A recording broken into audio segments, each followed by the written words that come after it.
This is a Hope 1032 podcast. Gorgi, in this episode, Dr. Amelia and I are thrilled to be chatting with Maree McCabe, AM, who after 13 fabulous years has moved on as CEO of Dementia Australia.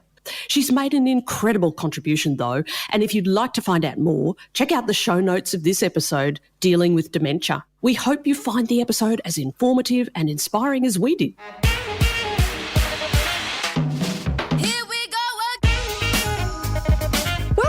She Wasn't Born Yesterday for women who are 40 plus fabulous by the Empty Nest Chicks. I'm Janet Evans, ex-M&T Saatchi advertising creative who have won numerous radio and TV awards. Not that that'll affect us because we're doing a podcast. And I'm Dr. Amelia Haynes, who has been a medical doctor for 30 years and specialising in sexual health and mental health and relationships, and I'm generally a very useful human being. Well, we'll find out about that, but we are here to work together. People tell me on good authority that I am. Really? Yes, well, they never say that to me, so I think we're the perfect hosts for She Wasn't Born Yesterday.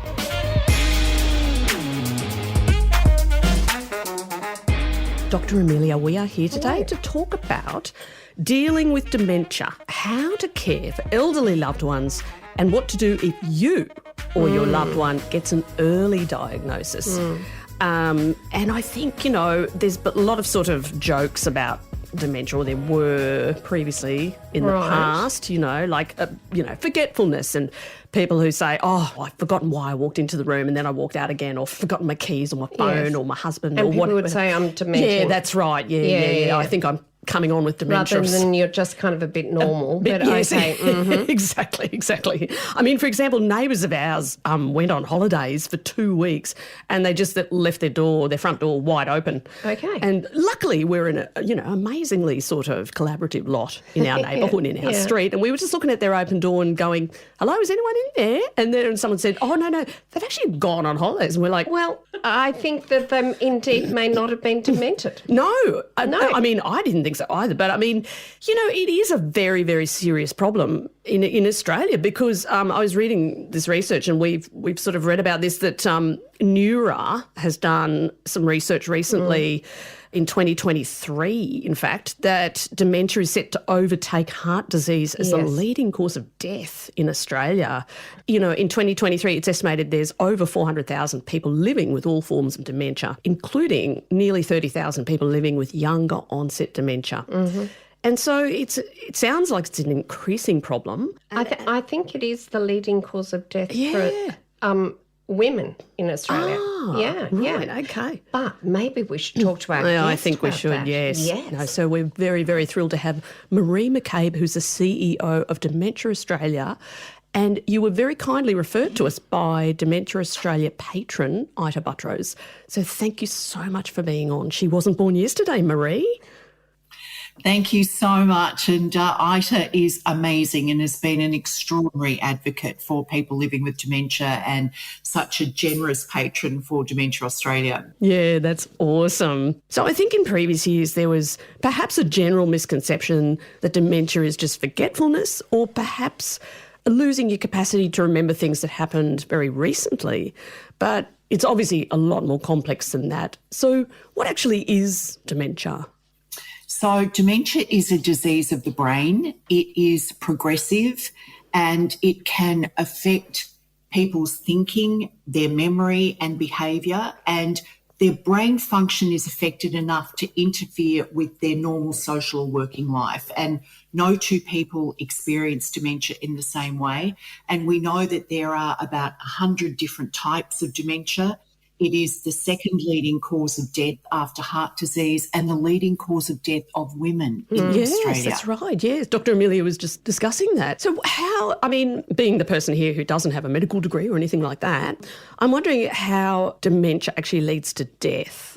Well, different areas, when people have dementia, areas of the brain, the cells in that area of the brain die off. And it can affect people's ability, their mobility, their ability to speak. It can affect the functioning of organs And we know that if people lose their mobility and they are, unfortunately, if they're bedridden for a period of time, they may develop pneumonia, and that could be the cause of death. But ultimately, it's actually dementia, because they would have been, do you know what I mean? Had they had mobility, their mobility was good, that would not have led to their death. So it really is a significant disease, and it is one that we need to know more about. We need to be able to inform the community about, and we need to make sure that people get the best care possible, because, of course, as dementia progresses, people can become more vulnerable in terms of their ability to make decisions that are important, in terms of their ability to be able to choose where they live, who cares for them. And it is a really important discussion that we're having today, and my thanks and appreciation for you raising this topic and for having me on today. I mean, the other thing is, and it's quite an overwhelming thought to think about, is that we're going to get a kind of a huge wave of people who are in some part of developing dementia or really suffering quite severely with it, and they're going to need to be cared for and also paid for, I suppose the government would care about. It is a really big thing that's right on our horizon. It's a very, very important job that you're doing, basically. So, Maree, I guess, that leads us to ask, what does Dementia Australia actually do? What services do you provide? What support? Yeah, so the entrance into Dementia Australia is through the National Dementia Helpline, and that number is 1800 100 500.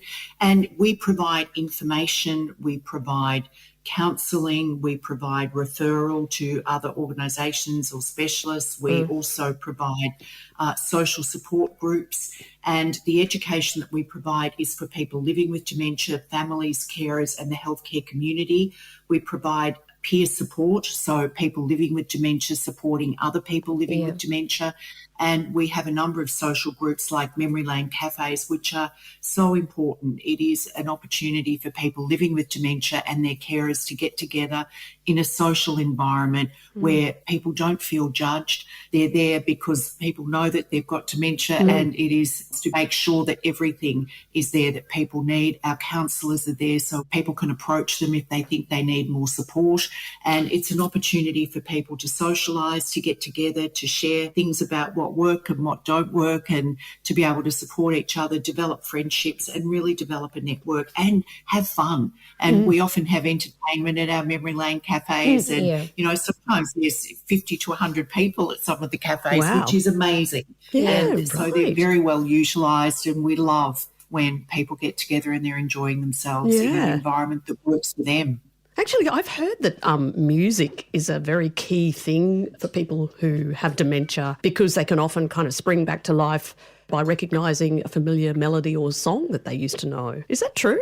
Absolutely. It is true. And one of the things that's so amazing about that is it brings people joy. And it seems that music touches a part of the brain that really triggers some beautiful memories from people. Their ability to engage is enhanced, and most people love music, and it's really great to be able to provide something. It must be stimulating parts of their brain that, that other bits are impaired, but those kind of memories are still lingering around and kind of can flame into life. Yeah. What I'm looking forward to, though, is this generation coming through, like me, is going to hear the electronic dance music and the doof, and that's going to be the thing that triggers you back into sort of, joy and reality when I have dementia. Yes, that's right. But Maree, what are some of the signs that someone around us or ourselves might be starting to suffer from dementia? Well, it really depends on the type of dementia that people have. And I mentioned earlier that there are about 100 different types. The most common is Alzheimer's disease, and about 60% of people with dementia have Alzheimer's disease. And what characterises Alzheimer's disease is short-term memory loss. But it's not necessarily a feature in all other forms of dementia. So what people may see is if it's Alzheimer's disease, memory loss, but it might be that the person is struggling with changes in planning or problem solving. It might be that they have trouble completing everyday tasks like just getting ready to go somewhere and do that and be on time. And I know that that can be a significant issue for many people. It might be that the person is confused about time or place and they're getting lost in places that have been familiar to them. Right. They might have trouble understanding what they see. And we know that people with some forms of dementia have depth perception issues and spatial issues. Really? Right. They may have difficulty, with speech, with writing, losing things, and then losing the ability to retrace steps. And you mentioned before, you go into a room and you think, I know I came in here for something, now what was it? And you retrace your steps and you that's what it was, right? Yes. And their judgment might be impaired and they can withdraw from work, from social activities, and changes in mood and personality can also be characteristic. Yeah. I feel like everything you're saying is stuff that I do already, like every day. And so over what kind of time frame or what intensity would that have to be before you kind of think, oh, I think there's something definitely wrong? Well, one of the things about dementia is that it is always associated with a loss of function. So something that we were previously able to do, we can no longer do. And it might be getting ready of a morning. All of a sudden, you're not able to organise ourselves so that we can choose the things to wear, and it takes an inordinate amount of time. Whereas once you'd get up, you'd get your gear on and off you'd go, and all of a sudden it becomes a major task. And I think one of the other things is when I mentioned before that people lose things, and let's choose keys as an example, because we often put down our keys and then think, what did we do with the keys? Right? But you know what the keys are for. But if you've got dementia, you may not know what the keys are for. Right. You've got to find your keys. You pick them up and you think, I don't know what these are for. Oh, wow. Okay. So these are the sorts of things that, like, there's the normal things that we do every day. We walk into a room, we forget why we came there, we'll forget people's names, they're normal things that happen to lots of people. But when you forget what the keys are for, that's a very different scenario. Yeah, okay. So actual application of something that you used to completely understand. Right. Correct. Yeah. But that might need to happen over time for it to be sort of accurately identified. And what's the sort of next step if you're kind of thinking, oh, my parent doesn't understand what the keys are for anymore? What happens then? Please, look, we want people to get diagnosed as early as possible. And it may not be dementia, right? Yes, so maybe something else. So really important to get an accurate and timely diagnosis. And we know that for other diseases, the earlier the intervention, the better the outcomes, and dementia is the same. And if people are worried, please call our National Dementia Helpline, 1-800-100-500. Our team of experts are there 24/7, 365 days a year, and they're the best people to go to. So if you are worried about yourself or about a loved one and you notice changes, and what you might be noticing is a change in mood, or all of a sudden a parent or a loved one can't be bothered doing anything, and apathy is often a symptom. Okay. And the other thing that I do want to mention here, because I think it's so important to understand, is that hearing loss can increase our risk of developing dementia. Really? Yes, So if you notice that you are having trouble hearing, please get it checked out. It is very easily remedied. And it reduces risk significantly. And people, if they're losing their hearing, they often become socially isolated, because if they go out, they can't participate in conversation. If it's noisy, they can't block out background noise. And those sorts of things can have a massive impact. And we know when people are socially isolated, it can increase their risk of developing dementia. Is that right? So why is that so? Like, how does socialisation affect? Well, socialisation is a really important part of brain health. And when we socialise, we learn new things, we're being stimulated, we're engaged, and they're things that are really important as part of risk reduction strategies. And the other thing is that when we become socially isolated, we often become depressed, which again can increase our risk of developing dementia. So and of course, when you're socially isolated, you're not being stimulated, and our brain loves to be stimulated, loves to be active. And they're the sorts of things that can actually reduce our risk of developing dementia. Wow, that's amazing. Stimulate your brain, Janet, do some stuff. Everyone out there. there. I know how to do that based on recent experience is open Apple Maps and try and get somewhere, but then, read into it your own, interpretation, because you're going to have to do that to get to where you want to go. Can I just say that Janet interacts with people and things all over the place. Actually, I think, you're doing okay on that front. Ooh, who knows?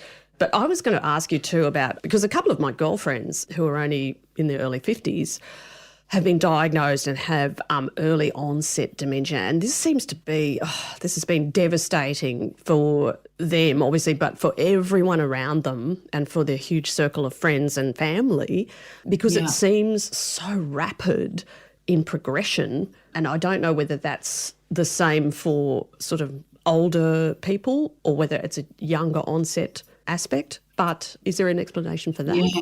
So younger onset dementia, Janet, is when people develop dementia under the age of 65. Right. And there are hereditary forms of Alzheimer's disease that impact younger people, and they do often progress more rapidly. And it's a devastating experience for not only the person, but for their family and their loved ones.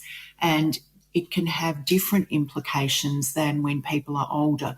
When people are younger, they're often still in the workforce, so the financial implications may be more significant. If they're a parent of younger children and all of a sudden their behaviour becomes different or erratic, it's really difficult for families to understand, and children can become embarrassed by that. And partners, and please, I do encourage them to contact Dementia Australia. We have specific programs for people with younger onset dementia and specific supports for people with younger onset dementia. And the more that people understand what it is and how best to support their loved one, the easier their experience will be. And I'm not saying it's easy at all, but it will certainly make a difference to their experience. Yeah, well, of course, because, most people don't have much experience with this, unless you've got an elderly relative who's had dementia. But certainly the younger onset dementia would be, I imagine, a lot less common, and therefore you would have no idea what to do or how to approach it or who to talk to get that support. Yeah, and look, you mentioned earlier that there's about 480,000 Australians living with dementia and about 28,000 people with younger onset dementia. Which is a lot. And it really, it has a significant impact. Yeah. It's interesting because, and this is probably coincidence, but it's interesting what you were saying about depression, because both of these girlfriends had depression in their sort of past and also suffered from migraines. And that's probably just a total coincidence. But it did strike me, like, when I found out about both of them, I was like, oh, actually, thinking about it. Well, there you go. There's an area of research. I would imagine that there are many, many research projects going on about dementia. And indeed, I'm sure people are asking questions like that, Janet. So, yes, but I mean, it made me wonder, is that a kind of like something that, if you have those collection of symptoms that you're more predisposed to early onset. Well, this is what they're going to do the research about. That's why they need money. They need us. They do. They need money. They need, people want to study these things, Janet. Yes. And they can call it the Janet Evans form of foundation dementia. Yeah. I'm sure people would love that. I remember hearing once that like some senior doctor was talking to me and was saying, and this I think it would be quite shocking to a lot of people who might be listening, said actually the best things you can do to try to lower your chances of dementia are anything that deprives you of oxygen. So actually flying, because the oxygen level is lower. Flying, having operations, and I can't remember what the third one was. I'm sure there was a third one. Wow. And I thought, wow, that is a very unpopular message actually for people. So I was going to say, would you like to tell me anything more about that, Maree?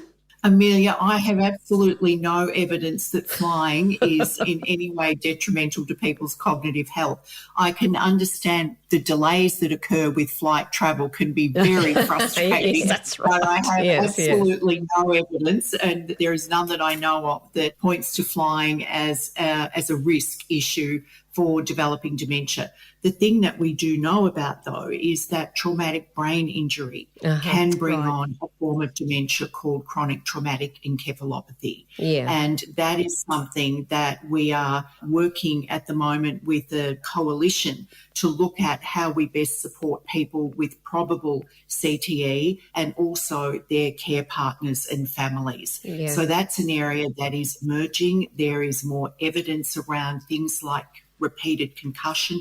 And it's not just contact sport. You know, this occurs for people in domestic violence situations. There are lots of things that can contribute to brain trauma.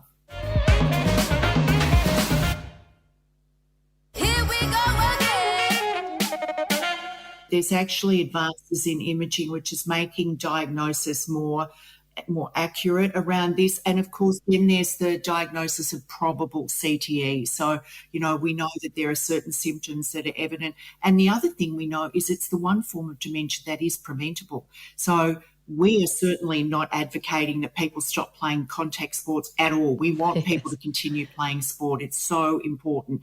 And we want people to do it safely. But the more we know about it, the better equipped we are to take precautions about that and to make sure that people, if they do get head injuries, have sufficient time out to allow healing. And I know, you know, the sporting codes have done a lot of work in this area, which is fantastic. And there's so much work going on.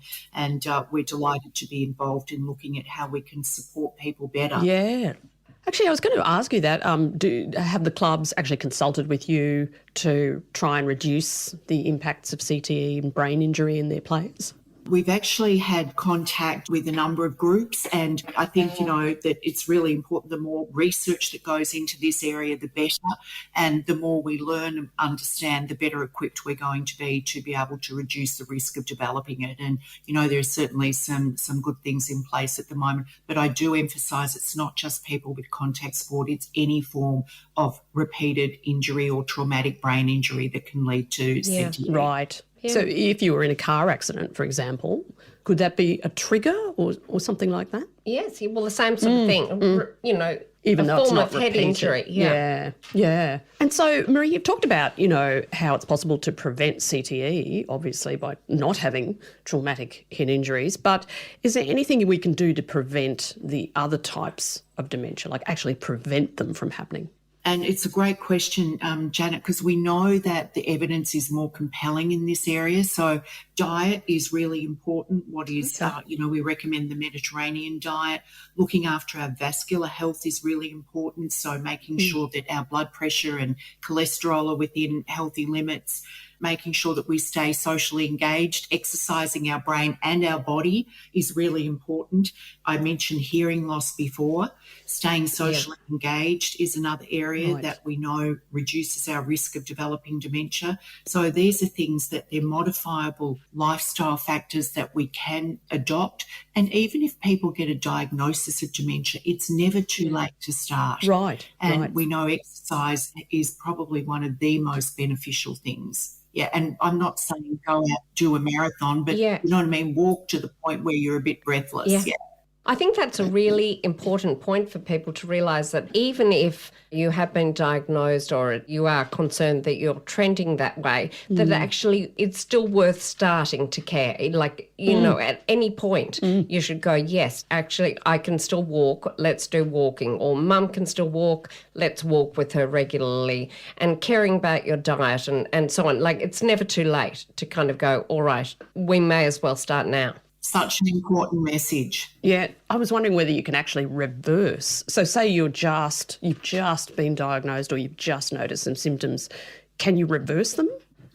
I think I'm not a clinician, Janet, but what I'm going to say is what we can potentially do is slow the exacerbation of symptoms. So we can slow down the progression, hopefully, by doing some of these things. And I know certainly some of our clients with dementia who adopt these changes, it really makes a significant difference. And from them. And it depends on the type of dementia that they have and the stage. We know that getting things early is so much better than waiting until things are very progressed and advanced. But there's certainly evidence to show that we may be able to slow the progression. live well for longer. Yeah. Yes. Exactly. Sounds good to me. Slowing is good, even if we can't reverse. Exactly. Right. Go slow. Don't go backwards.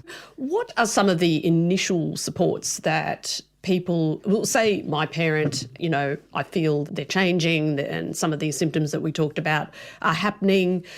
What do I do? Do I just go to my GP with my parent and say, this is what's happening? What happens next? Or do I call you straight away? I mean, what should people do?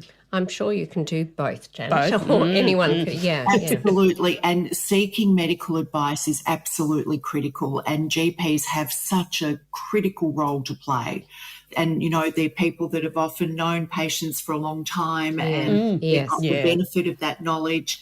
And sometimes if you take your parent to, as was the case when my mother took my father to the GP, was sharing about some of her concerns, and the GP spoke to Dad, and Dad's response to him, Mike, I don't know what she's worried about. I'm as good as gold. And how are your family, mate? Like the deflection, really, and it can be tricky. And if people are experiencing that, please call our helpline. Our team are experts in dealing with these issues, and it's really important to get checked out because, as I said, it may not be dementia. It may be something else, and best we know so that we can get the right treatment.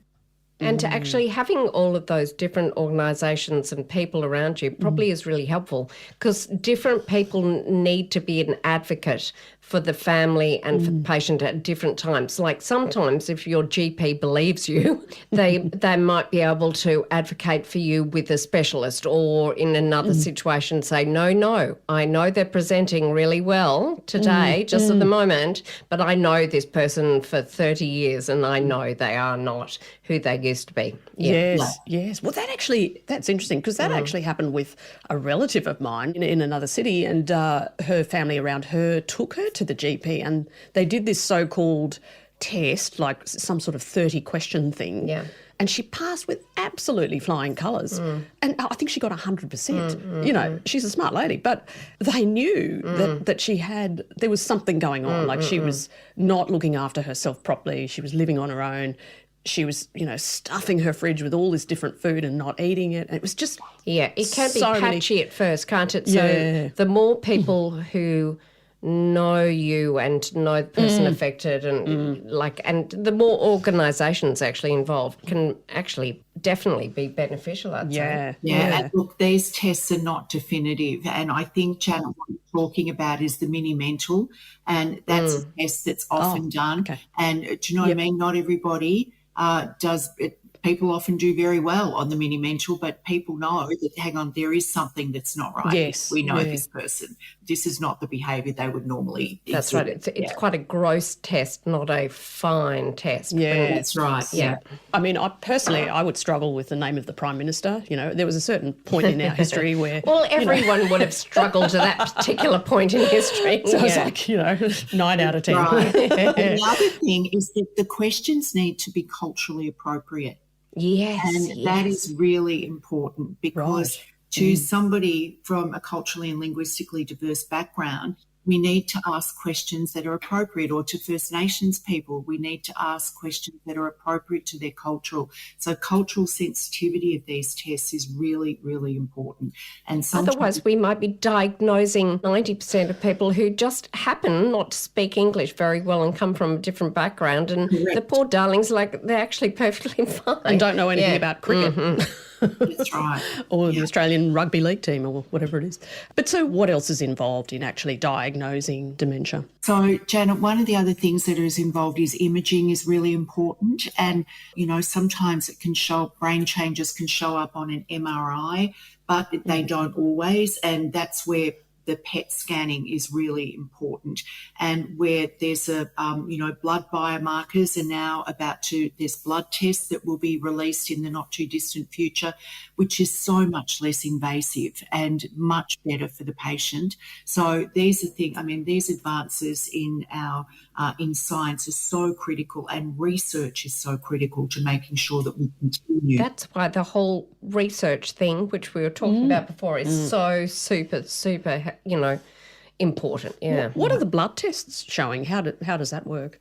So blood tests show what they're looking for are particular biomarkers in people's blood, and the things that are about to be released on the market are specifically related to Alzheimer's disease, and they're looking for these particular markers that will indicate Alzheimer's disease or not and have a very high rate of specificity. So that's fabulous news. And that's all of these incredibly advances good. make such a difference.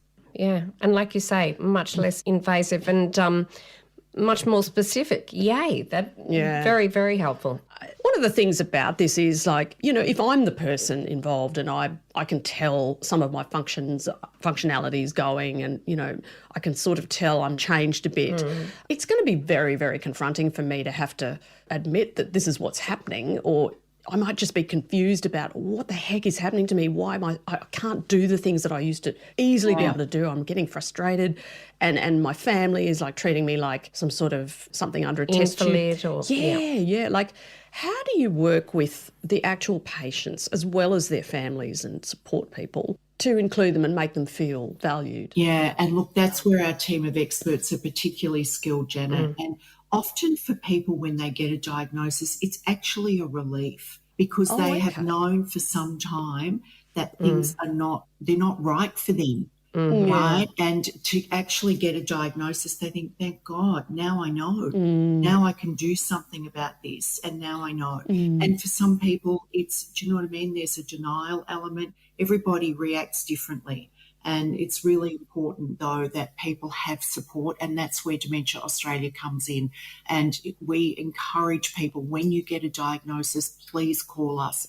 Call our helpline. There is so much we can work with you to do to live well and to, you know, have the best possible experience of this. So, because there must be some dark and lonely and anguish times for people who still have some insight. Yeah. I can imagine. Hey, do you know one selfishly curious question I want to ask Maree is, how did you end up becoming interested and then becoming the CEO of Dementia Australia? Like, how did that happen for you? Just a little personal insight, please. Okay, so I started my career as a psychiatric nurse. So that was, and I looked after people that had dementia, and it sparked my interest then. And then I, spent some more time working in mental health, and then I actually worked in aged care and had a particular interest in dementia because of my mental health background. And my father developed dementia, and Dad had dementia with Lewy bodies.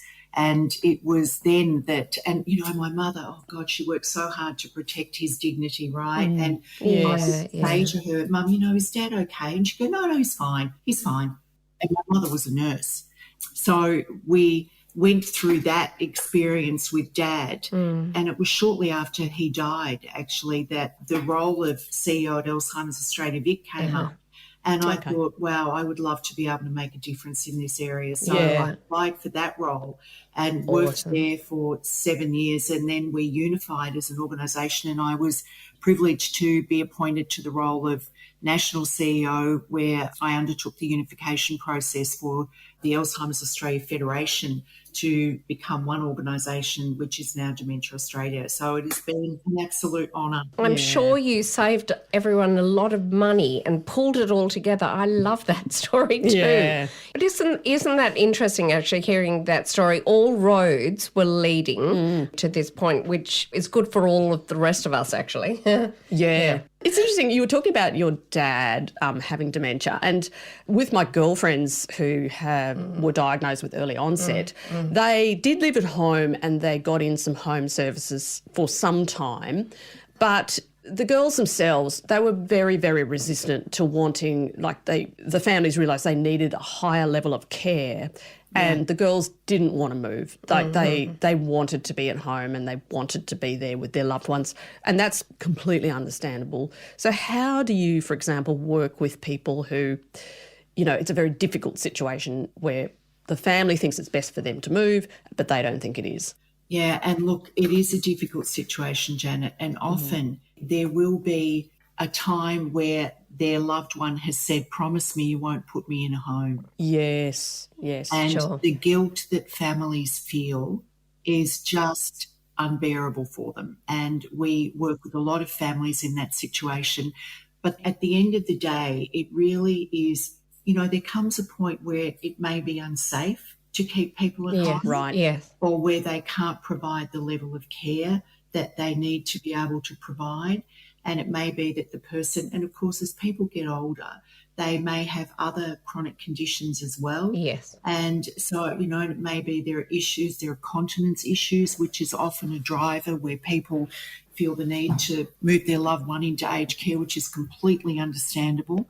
There are lots of triggers, and the carer themselves may not be well. And if we look at, the majority of people living with dementia are older, so they may be in their 80s, and their carer, their loved one, might be in their 80s, late 80s or 90s, and they've got their own conditions to deal with. So there are many, many reasons why people have to move into care, and there are many places that are doing a wonderful job of caring for people living with dementia and older people generally.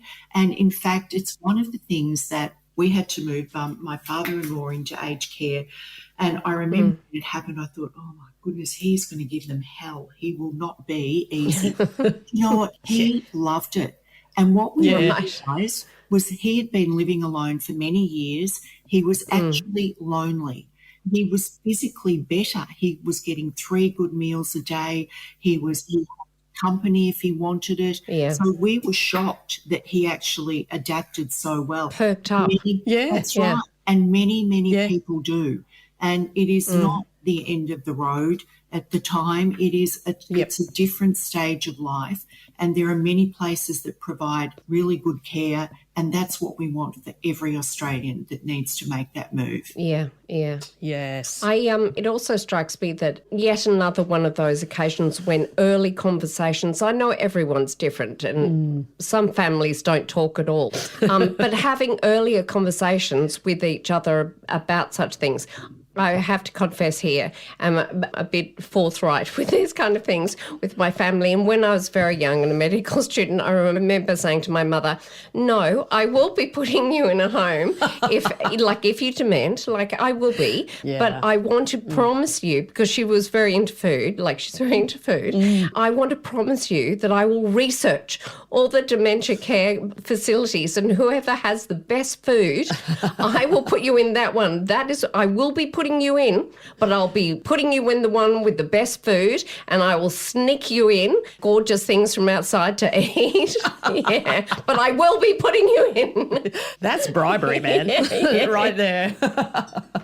Maree, I also noticed on your website it talks about childhood dementia, which sounds incredibly distressing. Tell us a little bit about that. It is distressing. And Janet, there are about 2,500 children in Australia with childhood dementia, and there are different types of childhood dementia. One is called Sanfilippo, and it is a dementia. It's a genetic issue, and it shows up when children are about, I think, between 2 and 3 years old. And it is where they have been developing normally, and then all of a sudden there's a deterioration in their development. They have short lifespans. The impact on the family is devastating, as you can imagine. And it's one of the dementias where families can have multiple children with childhood dementia. And it may be that when the first child is diagnosed at, say, the age of 3, they've already got another child that has the same genetic issue. And so it is devastating and something that we do need to do a lot more research into. The Childhood Dementia Initiative led by Megan Mack, they do fantastic work, and they spend a lot of time raising money and awareness for research. They do a fabulous job, and we support families and carers of children with childhood dementia. You mentioned earlier these memory lane cafes, and that sounds amazingly awesome. In terms of supporting people who are caring for someone with dementia or just have a loved one with dementia, what else do you do for them? Yeah, we do a lot of work with carers, and absolutely essential, because carers will, do you know what I mean? They often put their loved one first and they don't look after themselves in the way that that would be beneficial to them. And so we provide a lot of support. So education is really important. Counselling is really important.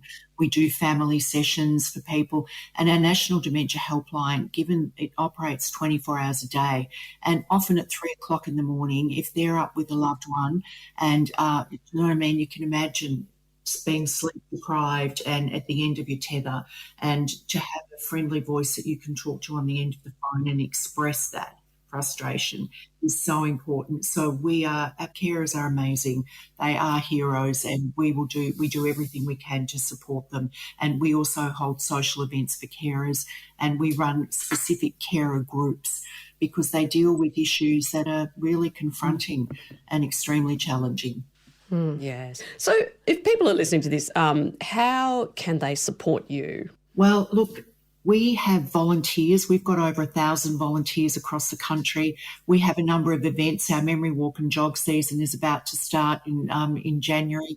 And, you know, whatever way works for you, and every little bit makes a difference. And you can sign up to become a dementia friend.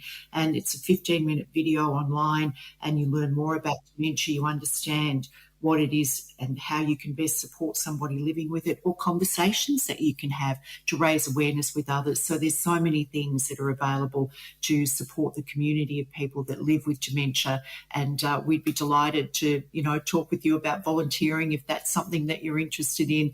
But there's lots of ways to support Dementia Australia through events. And, you know, we love our Dementia Friendly Communities program is one that really looks at how to be inclusive and to keep people in the community they love with the people they love longer.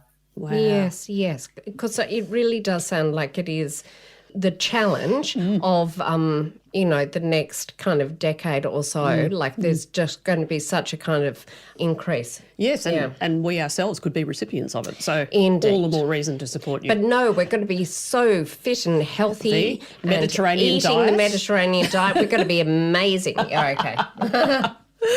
Maree, thank you so much for joining us. Thank you. It's been such a spotlight on dementia and what Dementia Australia is doing. And yeah, we really highly recommend anyone who's listening who has a loved one in that situation or fears for themselves that they contact you. It's been a pleasure. Thank you very much.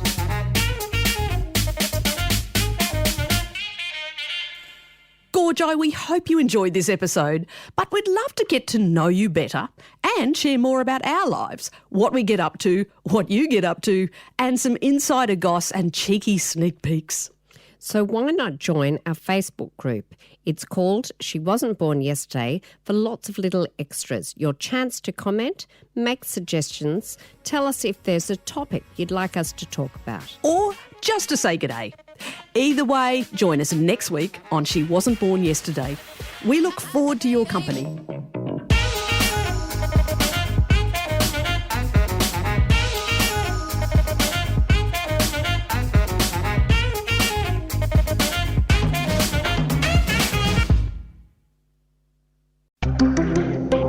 Hope 103.2. Thanks for listening.